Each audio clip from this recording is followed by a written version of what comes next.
I mean, I think iRacing 1-to-1 for super speedways is light years more than any other deal. Like, I don't think I'm gonna learn a whole lot doing anything else. But for super speedways, I think it's huge. I had to leave the race. There was like 5 to go. I was leading. And I had to leave so I could go practice. We were just having fun. All my guys were having fun, and I'm maintaining lanes in a truck and manipulating lanes, and it's fun. But yeah, I mean, I'm gonna take advantage of it before the duel, and I'm just gonna go try a bunch of weird stuff and hit people and have them hit me and maintain lanes. Because like I'm more than happy to wreck over there than out here. Carson, your first Daytona 500 last year, run well into a race, start up front, lap 5, something happens on your own making, you get jumped immediately. It was the Daytona .5 for me. Yep, basically. So with that experience, how anxious have you been to get back to this point to get another shot at this race? I mean, I'm not like a super speedway guy, so I don't want to say like I've been so anxious. Like, yeah, it would be cool to finish right. But we ran good. Like, we finished 11th of July, so at least I finished here and kind of got out of my system. But it's like for me, I want to just complete all the laps and get that be there at the end of the 500. And yeah, I don't know. Like, I'm definitely excited to go, but I'm at the same time like I don't love these super speedways anyway, so I can't get too excited if you know what I mean. Like, if we win the race or like if I figure out how to maintain lanes and we run really good, then I'm gonna be really excited to come back the next year. But for me, like, I need a little bit more super speedway races to be excited for these. I know there's a lot of emotions. Last year when you're making your first start, what are the emotions, and maybe how do they differ coming back here with a year under your belt now?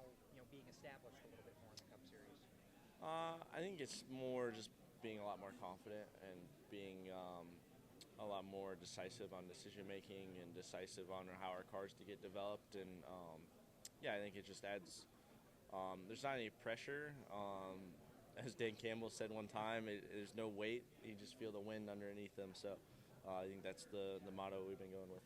How does it help you from a confidence perspective or an information perspective having two really proven super speedway guys as teammates this year in Justin and Michael? Yeah, I mean, it definitely helps, right, to have friends out there, for sure.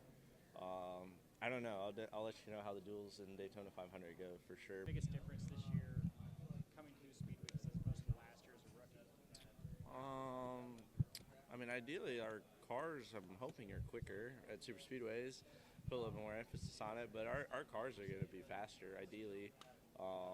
We feel good about it. Our relationships within Chevy and everybody's deeper. Our team's deeper, right? Like, we know, like, there's expectations this year. Last year it was nothing. It was just like, all right, let's just see where we land and throw it at the dartboard and see. So this year it's now like, how do we be competitive enough to run up front? And I thought we did that at the Clash, which I thought was a big shock for me because normally we're not very good at those type of flat tracks and small. So that makes me really excited for our program. Last year, you didn't really have a huge veteran name on your team, but now Michael McDowell has since joined. How helpful has he been in helping you guys prepare for this year? I think he's been big for, like, especially for here. I think it's the biggest thing. He obviously won the race, and he runs good. And I think Travis has played more of a role just personally, just because like he just knows exactly what was on the cars. I like to do my kind of own thing, right? So my strategy was always kind of riding the back anyways at super speedways and everything. But we haven't really got enough races to be able to, like, me really pick Michael's brain or him pick mine. I normally just go out there and just run, and I don't like looking at data or talking about anything anyways. I just like just going to see if I'm good or not and putting my foot down and racing. So having Michael, though, just adds depth, right? It just adds to our allotment that if I struggle or, I can lean on him if he's running good, and that's ideally just going to fill our gaps as an organization. If you're a team owner, right, you're trying to run first, second, third. But if your cars struggle, right, like they're learning and they have their strong suits, and I think Michael's is the, road courses and super speedways that he's going to hopefully elevate our program. So going off of more of that feel instead of the data, does that play other tracks more than Daytona, say Yes. Yeah, I mean, for me, like, ideally, I almost looked at these two a little less now, but, like, when you'd ride, I would just always look at these two as the off week. I'd just hang out. I would just, I'd be like, man, I'm just going to enjoy the weeks off, basically, because there's not a whole lot you can prepare for. And our cars weren't any good last year on super speedways. They just super draggy, and it just wasn't in the cards. Now we're trying to be fast everywhere, right? So I feel like we're a lot closer to the Hendrick cars based off our lap times there, single car alone. So that's huge. That's like a second difference from last year to this year, so I'm pumped about that. So the biggest thing that they want to do, right, is they're trying to put in my head, like, at least, still just kind of get me ready in case we're up front, to just give me all the info I have. But for me, it's so much more laid back because there's about 2 instances that I study for here, and I just hang out the rest of the time. I have an iRacing rig on my hauler, so you'll probably not see me until race time because I'll probably just be playing iRacing, super speedways, or World Outlaw sprint cars. You're coming off of a Rookie of the Year season. How much confidence does that give you going into your sophomore year? Yeah, I mean, the rookie year adds confidence, but I think more importantly we were 21st in playoffs, but if points-wise, we were like 20th. So I think that adds more confidence, right? Because if you're 31st with the rookie of the year, it's not as confident. But, top 16 in point. I mean, you can never plan who wins, who doesn't. But ideally, like, if we could be top 15 in points, that's a huge, huge year. Even, we want to make the playoffs, but being top 15 in points, you don't make the playoffs, right? Like, there's only so much you can really do. And you're talking 5-point spots. That's a realistic goal to improve on. You're not talking 10 to 15 spots. So I think that part's the most confidence building, that we're looking for a little bit more. And really, it's that first part of the year where we're just going through the growing pains, and I think we'd be there. Along those lines, one of the bigger stories last year was that you were outperforming a Spire car more than most other drivers have. Does that add pressure going into this year, knowing you have to at least match that? No, not really. 'Cause I don't know why we were so good last year. I just drive, so, like, I don't know why I was good in the 42 car when I first got in. I don't know why I was good in the 7 when I first got in it. I just drive. Like, we're either going to be faster or slow. So for me, like, there's less excuses and there's more brain power. And, I mean, we're fast at the Clash, which I didn't expect to be any good at the Clash, to be honest. Like, just because that's not our forte. I thought it would be, like, let's get through the Clash. We'd be okay, and let's build. I thought we'd make it, but I didn't think we'd be. We're the 3rd fastest car on lap times, and you just get through the field, you get spawn or spin yourself was really what I did. But we were super fast, which makes me excited to go to places like Martinsville and stuff that we struggled and really just fill out our schedule. Like, we're good at a lot of places, but we need to be better at some. And the Clash, I think, really was the eye teller for me that I think we're headed in the right direction. But you were involved in it, so, like, I was in the middle of everything. fair enough. And I don't feel like I wanted to be in the middle of it. So. But do you feel like you need to be more? I'm not saying you're not aggressive, but more aggressive. I mean, it wasn't a points race, so it really didn't matter. And obviously Noah was fiery at the start of it, but I don't know. Thought we had a good car. Didn't really matter, so I really didn't care. So yeah. As far as, like, working with Rodney, people like Michael, like, having other people come in with Spire, what's that been like so far for the offseason? Yeah, it's been cool. I mean, there's a lot of talented people, even not just with Rodney, but the people that Michael brought over. And then, like, I went to my hauler at the Clash, and Matt McCall and his guys were sitting up there. And, I feel like there's a lot of talent, right? And it's our expectation now to win. I feel like we have the talent and resources to do so. So I was talking to Carson earlier, and he said that Jeff, like, jokingly said, but, like, kind of expects, like, all 3 cars to make the playoffs, or at least be in contention. Is that the expectation? I feel like all of us have potential to win, and not saying it's going to happen, but if you don't have the winning mindset, you're clearly just not going to win. Right. So, you have to believe that you're going to win. And I feel like we all 3 of us believe that we have the people to do it. And obviously on the stat sheet, when you look at the people that are working on race cars, they've all won. So I don't really think there's anything holding us back at this point. Since you left, Spire has now expanded to a whole 3-car operation. It's grown so much since you've been gone. What is the biggest thing you've noticed that has changed that since you left? I mean, it seems like a lot has changed, but fundamentally, at the top with management and everything, from Jeff Dickerson down, it's a lot of the same core people. Spire's still built on the same values that it's always been built on. So, you can add people, you can add cars, you can, do this, that, buy new haulers, great. But at the end of the day, the core values of the race team aren't where you want to be, you're not going to be successful. So I feel like Spire does that really well. We have respect on all of our branding, and I feel like that goes through the whole shop. We all respect each other, and we all believe that we're capable of winning. What's your favorite Chili's menu item? Triple dipper. Triple dipper? What do you get? Appetizer. The mozzarella sticks, always favorite. Some sliders and boneless wings.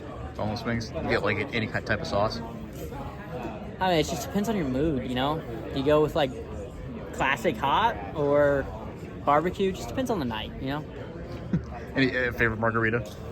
I don't know. I'm not too big into the margaritas, but yeah, I don't drink a lot, but I do. I'll have to look at that. Okay. Thank you. AJ, we're at this very same track about 3 weeks ago. There was a 24-hour race. I'm sure you've heard of it. Do you ever have any plans about coming back and doing that race again with Meyer Shank maybe? Well, I'll first say that those GTP cars now are really advanced. The amount of work you have to do to get prepared to drive that thing and how different they are now. So easy answer, I would love to do the race again in a competitive car in whatever class, really. But part of what I always enjoyed about the race was doing it with Mike and Meyer Shank Racing, but especially with Mike. That was my couple of weeks with my brother that I really enjoyed. So it would be weird to not be in his car. Part of that program now is with Honda is the fact that they need their Honda guys in it, which I fully understand and agree with. So yeah, I would do it with the right car, but more of the fun was always just doing it with Mike. And do you feel like going into this year, I think this is the 4th time you've been promoted to the Cup Series after spending a year in Xfinity.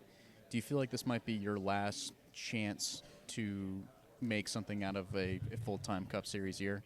Well, I mean, I guess I don't know how to answer that because trying to make something out of it, I do that every race I'm in. I race every race like it might be my last. At the end of the day, I just look at it that I just want to keep trying to make the organization better, and I want, more importantly, I want Matt and Chris and the race team itself to, when I get done, they go, yeah, we've been better because you've been in the race car. And that's what matters to me. It's to say, yeah, we want to win the championship, but we're a long shot to win the championship. Like that's not even on my mind. I'd love to win a race this year, but I don't trying to make something. I've made more of the last 6 years than I ever planned of when I thought I was fully done. So I just want to keep trying to make us better, and I want the people to believe that I have made us better. That's truly all I care about. So have you mapped out any specific goals for 2025? No, because I think you have to initially see after 7 or 8 races where you really stand as a race team. Because you could go win the first 16 races and have 16 wins, and it's an amazing year, right? Well, if you run the last 20 and you struggle, but you have 16 wins, you think that's a good year. Well, it's not really, because the last 20 you've really struggled. So I don't really map it out. I like to see where we are after 8 or 10 races, then you kind of start making goals from there. Sorry, I have one non-racing question for you. A couple weeks ago, Chris told me about your golf bonus program in your contract. Yeah. Have you already picked out some destinations? No. Matt and Chris, we've gotten to go some cool places. We've done a good job of when we win, we go and celebrate it, and I've gotten to play some cool golf courses because of Matt Kaulig and Chris Rice. So first and foremost, we just need to win. We win. I don't care where we play. It means because we won a race. So yeah, but we'll definitely make somewhere cool. All right. Yeah. AJ, with Elio now he is going to race on Sunday, and a lot of other guys coming in from other motorsports disciplines into NASCAR, is there anybody out there in your travels that you'd like to see come and attempt the Daytona 500? Yeah, let's get Lewis Hamilton here. Yeah, when Lewis is done being dressed in red, I think it'd be so cool to have somebody like him or Max Verstappen just come over here. But Lewis is, so is Max, but I mean Lewis is, he's world renowned, right? Like you see everything that he does. Heck, I saw, what was it? It's like within the first 6 hours of him testing that Ferrari car, they had like 120 million people have seen it. So I think it'd be awesome to have him come. Anybody from sports cars? I mean, we've had Jordan Taylor here. We've had, guys like that. I think that's what makes this race car, especially now, cool, is the fact that we can have guys from all disciplines come over and do it. So I enjoy it. Sometimes it's difficult because you get some really good guys showing up, and you got to step up your game. But that's what it's all about: trying to be in the Cup Series, especially is racing against the best of the best. So the more the merrier to me. Yeah. Just real quick one. How much has winning the Daytona? I'm sure I'm like the 30th person who's asked you this already. How much has winning the Daytona 500 changed your life in the last year? Yeah, that's a good question. Honestly, it's a lifetime, one of those lifetime things. Like, people will reference it when you're going to, meet somebody or you're talking to a friend or something. So it's very unique. Like, I haven't had many races in my career where people reference that, in your daily life at times. So that's cool and special, and adds to sort of the meaning of this race. Cool. My Place Hotels is proud to be the official hotel partner of Frontstretch. With plush beds, in-room kitchens, and pet-friendly hotels, My Place makes for the perfect pit stop when traveling. Frontstretch fans can use promo code Frontstretch to save 10% on your stay at any of our nationwide properties. Sign up for our Stay Rewarded program to get even more savings. With My Place Hotels, don't just stay rewarded. Steven Stump of Frontstretch.com here. Come back for more great racing videos, and if you like us, don't forget to hit that subscribe button.